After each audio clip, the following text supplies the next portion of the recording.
Hi guys, it's Joanne. Just real quick before we get into today's episode, I wanted to let you know that today's guest and I have done an episode swap. So while she's on my show today, I'm actually on her show today as well. So if you want to hear more of us chatting with each other, search for the Wish Well podcast and look for today's episode. Enjoy the show. You are listening to the Fancy Free podcast where my guests and I tell our most embarrassing funny stories so that we all feel less alone in our imperfections and forge connection through vulnerability and humor. I'm Joanne Jarrett and I'm your host. And today I have another fellow doctor guest, Michelle Dang, and she is an interventional pain management physician. She's also a yoga instructor, a Legree fitness instructor, and integrative medicine fellowship trained. She loves all things fitness, health, and wellness. She started a women's health and wellness podcast in 2020 pre-pandemic, and she absolutely loves bringing to light topics related to health and wellness. Michelle, thank you so much for being with me today. Thank you so much for having me, Joanne. Absolutely. What did I miss? Fill in the blanks about who you are and what you do. As you mentioned, I am a pain management physician, but I did complete a fellowship training in integrative medicine. So for people who don't really know what integrative medicine is, I kind of call it a practice of medicine that incorporates everything. So it looks at the whole body, movement therapy, nutrition, supplements, all of that. So it definitely complements a traditional medical practice. I really enjoy what I do. I enjoy talking about it, teaching anything related to integrative medicine. And then my fitness background, fitness training, definitely helps boost up integrative medicine. I love teaching fitness. It is my passion. It definitely has changed since the pandemic, not being able to teach at my studio anymore. And I did start a Facebook group for female physicians. So it's Fit Female Physicians. Love it. It has grown so much in the last year or so since I started it. And it definitely is my passion. Fitness has not always been a part of my life. Probably within the last 6 or 7 years, I definitely have grown to love it so much. I mean, I can't imagine my life now without doing something fitness related. Yeah, I don't know that you would necessarily be, I don't know if honest is the right word, but I'll use it for lack of a better term, an honest integrative physician, right? Without focusing on fitness, because it is such an important piece to longevity and well-being. Exactly. Fitness, it's almost intimidating to a lot of people. Mm-hmm. They think that it's like these bodybuilders or you have to have a 6-pack or a 12-pack or whatever it is. But what I kind of say in my group is that fitness is fitness and training. So fit is fit and training. And so we're all on our own separate journeys. Everybody's level of fitness is completely different, and what your body needs is definitely different than what my body needs. I was a gymnast growing up, so I've always been kind of hardcore athletically, but it almost created an all or nothing attitude in me, which has taken a really long time for me to break. I felt like if I wasn't grunting and dripping sweat, then I wasn't really exercising. I mean, I literally remember going for a walk with my mom when I was a teenager and being like, this is an exercise. I was like, how am I going to get some exercise? I'm like running circles around her, so obnoxious. And then I started running, but then I would run half marathons. And it's like, Joanne, you know what? You can just go for a walk for an hour and not even be like sucking wind or sweating. And that is improving your fitness too, you know, and especially the whole mental well-being thing is such a piece of it. And I think some people are just so intimidated by it, but their definition is probably a little narrow, and education would just, you know, reveal something more. Yeah, exactly. And people think that yoga or, you know, the slow movements aren't a good way to improve your fitness, but actually it is being in the stillness that really does help in terms of overall health and wellness. I can definitely see that. Plus, yoga's hard. It is. All of yoga is like some form of plank, you know, it's like a plank doesn't look like it should be hard, but it's really hard, you know. Not all yoga is hard, obviously. It's some of it is just kind of breathing and relaxation, but a lot of yoga is hard mentally. Yes. All right. Well, let's get to know you a little bit better with your rapid fire questions. What is your love language? Acts of service. I love doing things for people, and I love showing up for people in that way. And I love it when people show up for me in that way. I would be really interested to know if people whose love language is acts of service are more likely to go into medicine. It seems like it fits, right? We give so much of our lives for others. So yeah, it just makes sense. It has to be rewarding somehow or else it's just too depleting. Yeah, for sure. Okay, what TV show are you hooked on? Oh my gosh, so many. And once I get started on a show that, hooks me, I just can't stop watching. So just binged The Flight Attendant on HBO Max, which was great. Just binged Firefly Lane, which is also good. Dead to Me. I mean, so many of those good shows on Netflix. And we just actually discovered that we had HBO Max, which was amazing to me because I didn't realize that we had it. So just a side note, if you have AT&T, then you have HBO Max. Oh, really? Yes. For people who are like, oh, I don't have HBO Max, just see what your mobile carrier is. If it's AT&T, you probably have it and you just don't realize it. That's crazy. Yeah. Oh, that's awesome. Yeah. So Flight Attendant was really good. Oh, I got to check it out. Yeah. Okay. What is your favorite purchase from this year? Oh my gosh, the Peloton. Yeah. So it was a point of contention for me and my husband before the pandemic because one of my good girlfriends, she got the Peloton and she was like, you need to get it. You're so into fitness. It's a great supplement to all that you do. And I really wanted it, but he was afraid that I wouldn't use it just because I'm not a big spinning person. And so we kept arguing back and forth about this purchase. And finally, when the pandemic started and I couldn't go teach at my studios, I was like, I really, really need this Peloton. I mean, I have to get my fitness in. And I go through phases with running. So currently I'm not really into running. So I was like, I need to find a way to get my fitness in. Otherwise, I'm just going to go crazy. So we agreed to get it. And I think I got it in May last year. And I've used it pretty much every day since then. Wow. It's so great. So I'm like, that is probably, and afterwards he came to me and he was like, yeah, I don't know why, it was such a big thing for us to get the Peloton. I see now how much you use it. And it just got in my head about it because I was afraid you wouldn't use it and it'd just be a waste. And I was like, he thought it was going to go down like it went down at my house. Where my husband is like, listen, I think if we are going to continue the subscription, you need to use the Peloton at least twice a week. And I'm like, okay. It's so funny because I think he didn't think that he was going to use it. So he projected on me and thought that I was going to use it. So he's probably only used it maybe twice or 3 times since we got it. But seriously, I'm on it every day. And now they have the boot camps. And so I do the bike boot camps as well. It's great. So I love it. Best purchase ever. Awesome. Okay. What is your best feature? So this has definitely changed over the years. And I think this all goes back to the Peloton. So I used to hate my legs because I always said I had short, stubby legs. I have a super long torso. I just feel like I'm very, disproportionate. And I always said I had a big butt. But I think since doing all the Peloton rides that I've been doing, my legs have gotten a lot stronger.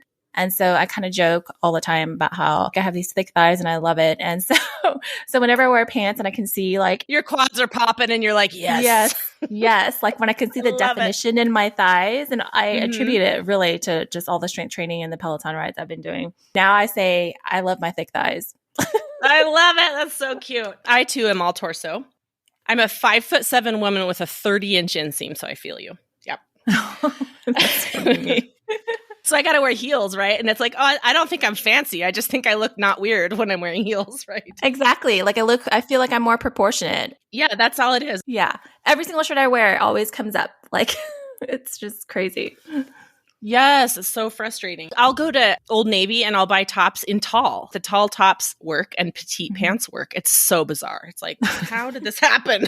I feel you. That's like me. But you figure your ways around it. Well, as you know, the point of this podcast is to tell our not so fancy stories so that people who may mistakenly think that we are fancier than they are, which we all are guilty of thinking when we look at other people, realize they're not so alone in their imperfections. So what have you got for us today? Tell me a not so fancy moment. So my first one kind of is 2 in 1. It's like a twofer.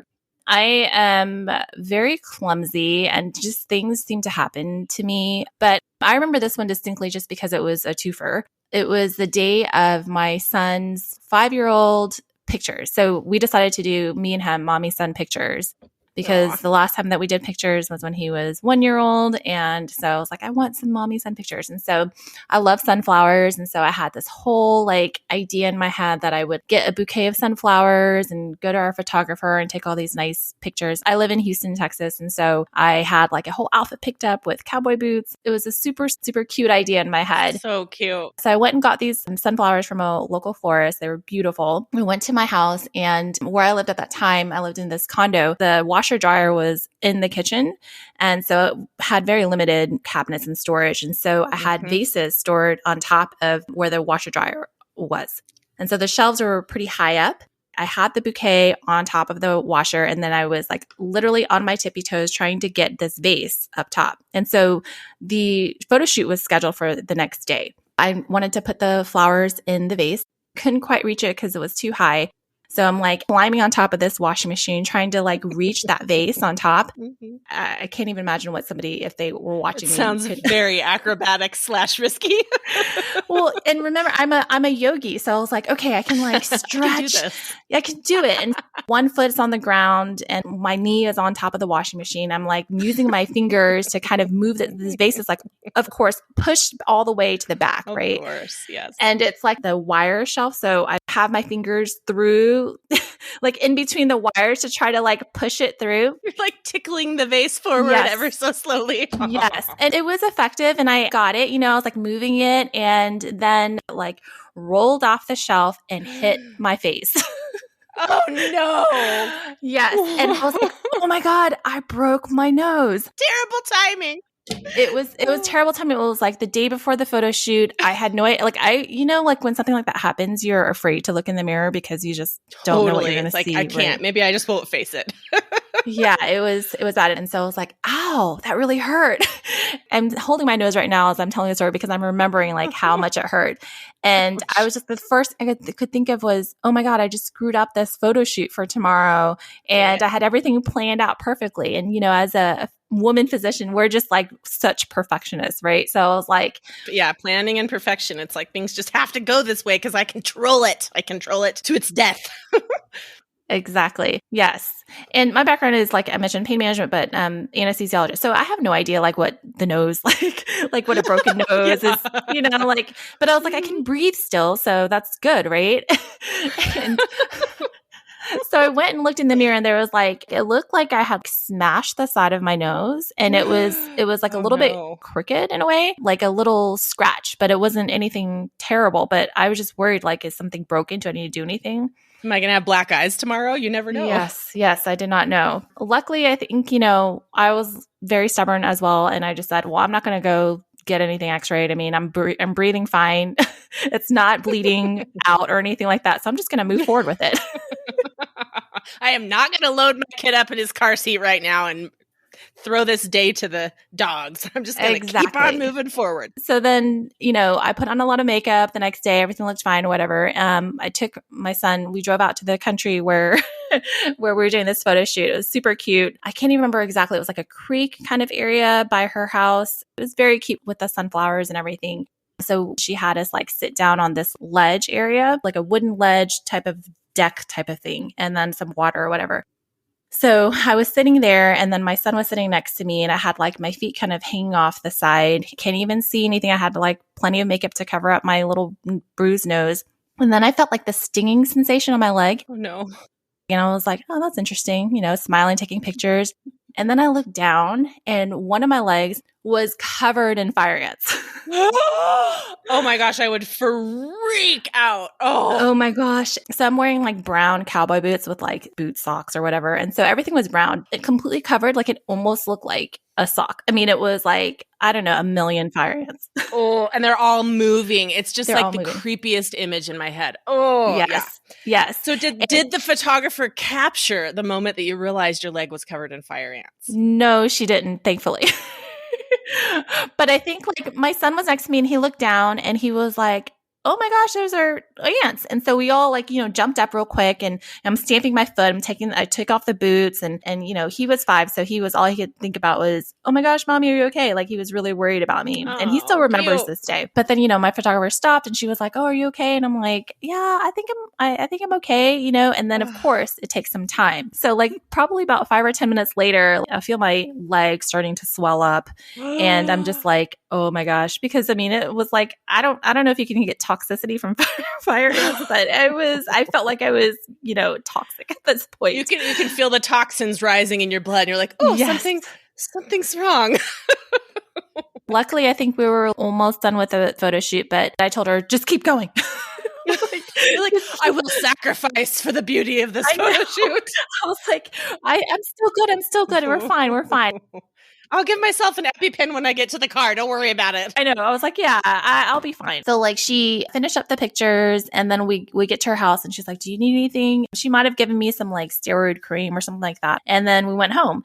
And it was fine, except as you probably know, if you're bitten by like a zillion fire ants, things will happen to your body afterwards. Oh, yeah. So yeah, it was like so miserable. I started weeping, and oh my gosh, my leg had swollen to like twice the size of my other leg. Oh. I went to have brunch with one of my girlfriends, and I told her what had happened, and it was weeping so much that I had to have it. I wrapped it. She's like, you need to go to the burn center right now. Yeah, she was like, I unwrapped part of it to show it to her. She was like, oh my God. We were at this really cute brunchy place, and we sat outside, and I just had to rewrap it a couple of times because it was like weeping through. But I still went to brunch. You're like, we're good. I'm fine. What? My leg's practically falling off. I'm okay. Nope, don't worry about it. These waffles are delicious. It was worth it. Oh my gosh. So yes, here's the big question. Do you love the pictures from the photo shoot? Oh my gosh, they're so cute. It was like 7 years ago, because he's turning 12 this year. So well, if you can find one so that we can put it in the show notes, I would love that. That would be fun. I'm Facebook friends with my photographer. So every now and again, the memories will pop up, and then I'll tag her in it. Like, remember the time that my leg got eaten by fire ants? And so it's on, I'm 100% sure it's on Facebook somewhere. So I'll definitely send it to you. Awesome. Either you had ants on your leg or you had ant bites on your leg at the moment the picture was snapped. Oh, yes. Blah. Makes my skin crawl thinking about it. Yeah. I don't know. I guess I don't spend as much time on the ground as I used to as a kid, right? I mean, we don't get on the ground outside all that often as adults, but as a kid, I remember a lot of times being like, oh, I'm on an anthill, and you realize it too late, and they're everywhere, and it's awful. Yeah. And then you're like stomping your feet. Yes, you're like, you look like you know that scene from Tommy Boy where he pretends that he's speeding, right, and he gets pulled over, but he pretends that there's a swarm of bees in the car, and yes. They're like, we just watched that recently. Oh my gosh, I love it so much. We quote Tommy Boy so much in our house that finally we had to show our girls, even though there are some scenes that are inappropriate. We're like, we don't care. We're just going to fast forward those scenes. These girls have got to know the scenes we're talking about. Like, yeah. Actually, like we watched it a few weeks ago, and I've never seen it in its entirety. So that was the first time that I've actually seen the entire thing. That movie is a joy to behold. We have so many Jarrett family sayings from that movie. Do you have another embarrassing story, or should we move on to the other stuff? This one's pretty funny. Probably the week before I started my 3rd year rotations. My first rotation was in psychiatry. So I was like, okay, I get to like dress up and wear nice, cute clothes and everything. Right before I started, I was like, okay, I'm going to try to do an at-home wax. Oh, no. It always ends badly, right? Yes. Word to the wise, never try to do at-home anythings, because if you have the money, you just go to a professional. That's what I learned over the years. But, I was in my early 20s. There weren't as many waxing places available. So I read the instructions, and, it says to microwave like 30 seconds and then mix it. And, you obviously don't want to get the wax too hot, because hot wax is quite dangerous. And I can't remember, I might have already like used this wax before or attempted to use it before. So it had like a layer on top that was like hard.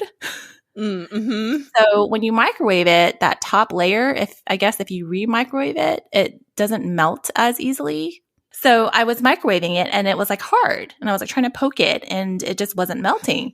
So then I kept microwaving. So then you microwave the crap out of it. Yes. So again, early 20s, very clueless at this point. Never really dealt with hot wax before. And so I kept microwaving, and I probably microwaved this thing for like, I don't know, 3 minutes or something. I mean, something crazy. And it's like a small little bottle of wax. I think I was like either wearing a bra or like like I was very scantily clad at this point. So I'm leaning over this wax on the counter, and I'm like trying to poke at it, and I'm looking at it directly at it. And I'm just like, it's not melted. And then I actually poked a hole through the wax. And if you've microwave waxed a small amount of wax for 3 minutes, it's probably boiling. And this is so bad, but like I leaned over and I poked it. It's boiling wax, exploded on my chest. Yes. Ouch. Oh my gosh. Oh my gosh. This was, yes. And so it was like all over my chest, my skin. And what do? Take my hands, try to wipe it. Oh no. What else? What else are your hands are burning and your chest is burning. Everything is burning. Totally sticking to you. Oh. Yes. And it like hardens immediately, of course, like as soon as and I'm just like, what do I do? And I'm like, everything is hurting and hot. I end up getting like 2nd-degree burns on my chest, like the week before I start my psych rotation. You're like, pay no attention to the 2nd-degree burns on the medical student's chest. And it was like like if you wear a necklace, it's like right where the necklace is, like it's right on the chest. So you can't really hide it. I had to wear like gauze on my chest, and I was dressed up, but like I had to wear like this button up shirt that was like buttoned all the way up to the top.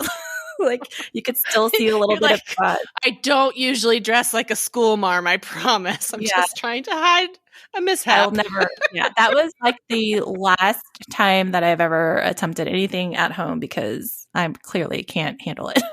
And I can't read directions. So did it leave scars? Actually, no. I'm like looking right now. Good. I'm so glad.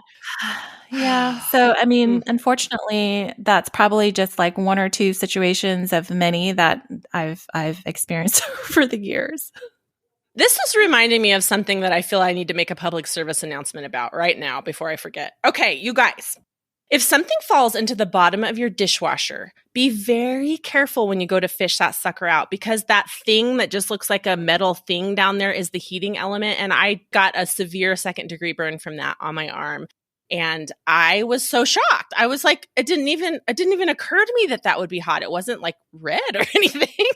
And it was awful. It was like flashing. It's hot. No, I mean, there's nobody tells you. Like, the doggone sippy cups. They have 16, 11 different parts to them. And, they're going to fly everywhere in your dishwasher if you're not putting them carefully in the little baskety things. So, yeah, I just innocently reached, and I'm looking right now at the scar on my arm. So just word to the wise. I mean, I thought I was pretty wise, and yet still here we are with all these burn stories. So my husband always says I don't have very much common sense, which is kind of true.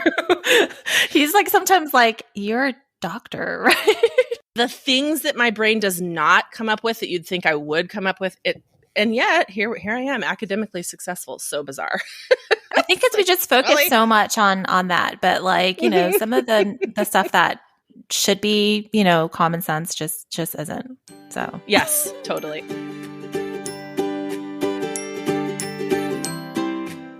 What is one surprising thing that nobody would know about you just by looking? One interesting thing is that from the outside perspective, I've gotten this many comments from my friends. When they first meet me, I'm a little bit unapproachable. They feel like it's really weird. And I mean, honestly, I think it's just because growing up, my parents would always say, you need to smile more, and it would piss me off. And so I would just not smile. And so I give off like this aura of being unapproachable or almost like intimidating, which is totally like, if you get to know me, I mean, this is pretty much me. I'm very, You're like, listen, I spill hot wax on my broad self. So exactly. I'm like super down to earth, but I think it's just like, I almost have RBF. Totally. I can relate. I gave this little short speech at high school graduation, and so many people afterwards came up to me and were like, we thought you were so stuck up. And I was like, what?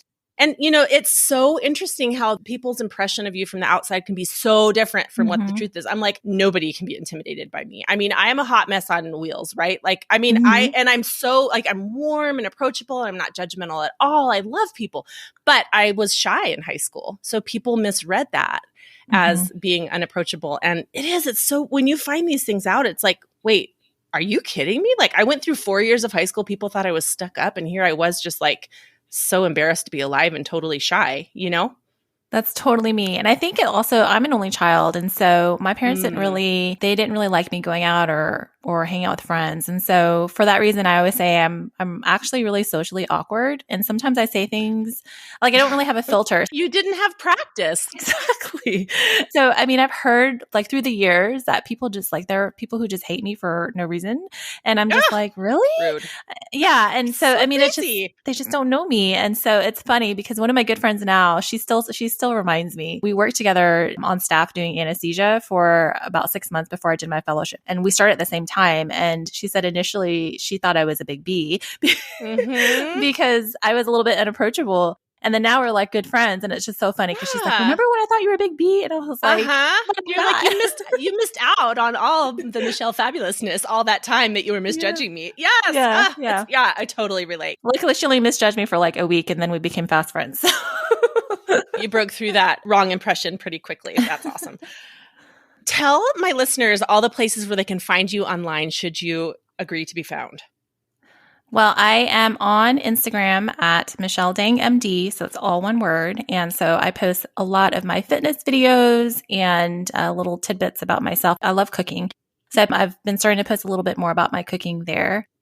I also, as you mentioned in the very beginning, have my own podcast. It's the Women's Integrative Summit on Health and Wellness. It's called the Wish Well Podcast. I love that name. Yeah. This second season, I am posting or releasing episodes on specific topics related to women's health and wellness. So it's definitely a passion project of mine just to share specific topics that a lot of women would want to hear about. So it's been super fun. I release episodes every Thursday. And also, if you are a female physician and like to work out or want to have a community that supports fitness of all levels, I also have a Fit Female Physicians group on Facebook and also on Instagram. Oh, I'm so excited. I'm gonna join that today. I love Facebook groups. So fun. Yes. Okay, and for those of you who don't like to look at the show notes, I'm going to spell Michelle's website name. It's MICHELLEDANGMD.com. So find her there. Yep. Awesome. Oh my gosh, Michelle, thank you so much for being with me today. This has been really fun. Super fun. Thank you so much again.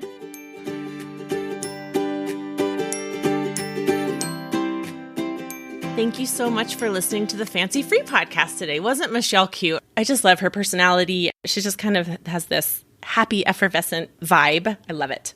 I didn't mention this to her when I was talking to her because it didn't occur to me, but when I was editing today, I was thinking both of these stories, there was gauze involved, which is kind of ironic considering she's a doctor.